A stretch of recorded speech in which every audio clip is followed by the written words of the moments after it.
ಕುರುರಾಯ ಇದನ್ನೆಲ್ಲ ಕಂಡು ಕಂಡು ಸಂತಾಪವೇ ಇದನ್ನೆಲ್ಲ ಕಂಡು ಸಂತಾಪವೇ ಮರುಗಿ ಮರುಗಿ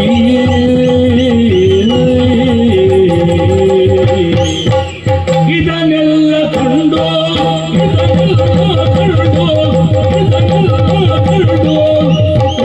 ಸಂತಾಪದಿ ಮರುಗಿಯೇ ಮರುಗಿಯೇ ಮರುಗಿ ಮರುಳಯ ಭಾಗ್ಯವೆಂಬ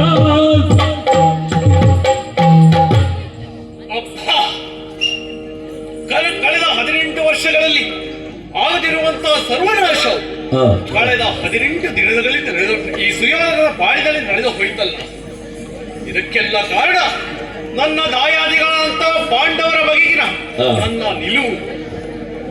ಎಷ್ಟೇ ಏನೇನಾದರೂ ಈ ಕುರು ಸಿಂಹಾಸನ ವಿಭಾಗವ ಆಗಬಾರದು ಎನ್ನುವಂತಹ ನನ್ನ ಅಚಲವಾದಂತಹ ನಿರ್ಧಾರ. ಅದಕ್ಕೆ ಅಲ್ಲವೇ ಅಂದು ಶ್ರೀಕೃಷ್ಣ ಸಂಧಾನಕ್ಕೆ ಬಂದಾಗ ಪಾಂಡವರಿಗೆ ಅರ್ಧ ರಾಜ್ಯ ಬೇಕಂತಾದರೆ ಸುರದ ಮುಖೇನವೇ ಪಡೆದುಕೊಳ್ಳಲಿ ಎಂದು ಹೇಳಿ ಕಳುಹಿಸಿದ್ದು. ಇದರೆಲ್ಲ ಪರಿಣಾಮವಾಗಿ ನಡೆದಿದ್ದೇ ಕುರುಕ್ಷೇತ್ರ ಎಂಬಂತಹ ಮಹಾಯುದ್ಧ. ಈ ಯುದ್ಧದಲ್ಲಿ ನಮ್ಮವರಂತಹ ಕೌರವರದ್ದು 11 ಕ್ಷೋಣಿ ಸೈನ್ಯವಾದರೆ ಪಾಂಡವರದ್ದು ಕೇವಲ 7 ಕ್ಷೋಣಿ ಸೈನ್ಯ. ನಮ್ಮ ಕಡೆಯಲ್ಲಿದ್ದಂತಹ ವೀರಾದರು ಒಬ್ಬರೇ ಇಬ್ಬರೇ. ಪಿತಾಮಹರೆನಿಸಿಕೊಂಡಂತಹ ಮುತ್ತಜ್ಜ ಭೀಷ್ಮಾಚಾರ್ಯರು, ಉಭಯ ಕುಲ ಬಿಲ್ಲೋಜರೆನಿಸಿಕೊಂಡಂತಹ ದ್ರೋಣಾಚಾರ್ಯರು, ಕಲಿಕರ್ಣ, ದುರಂಧರ ತಮ್ಮಂತಹ ದುಶ್ಯಾಸನ, ಇವರೆಲ್ಲರೂ ಇದ್ದರೂ ಕೂಡ ದಿನದಿಂದ ದಿನಕ್ಕೆ ನಮ್ಮವರನ್ನೆಲ್ಲ ಕಳೆದುಕೊಳ್ಳುತ್ತಾ ಬಂದೆ. ಎಲ್ಲವನ್ನು ಕಳೆದುಕೊಂಡೆ, ಎಲ್ಲರನ್ನು ಕಳೆದುಕೊಂಡೆ.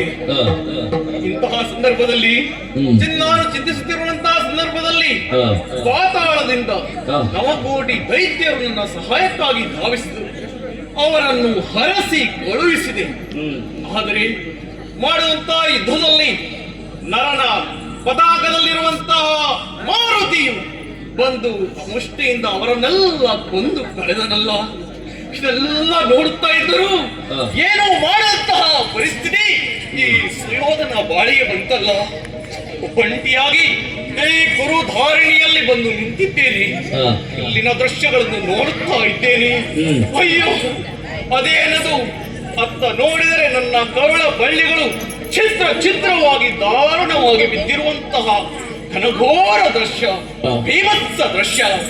ಅದು ಇಲ್ಲಿ ನನ್ನ ಅನೇಕ ಬಂಧು ಬಾಂಧವರು ಸತ್ತಿರುವಂತಹ ದೃಶ್ಯ. ಅದು ಅಲ್ಲಿ ಈ ಕುರು ಸಿಂಹಾಸನಕ್ಕಾಗಿಯೇ ತಮ್ಮ ಬದುಕನ್ನೇ ಮುಡಿಪಾಗಿಟ್ಟಂತಹ ಅದೆಷ್ಟೋ ಮಂದಿ ಗುರು ಹಿರಿಯರು ಸತ್ತಿರುವಂತಹ ದೃಶ್ಯ. ಇವರೆಲ್ಲರ ಮೃತದೇಹಗಳನ್ನು ರಣ ಹದ್ದುಗಳು ಕುಕ್ಕಿ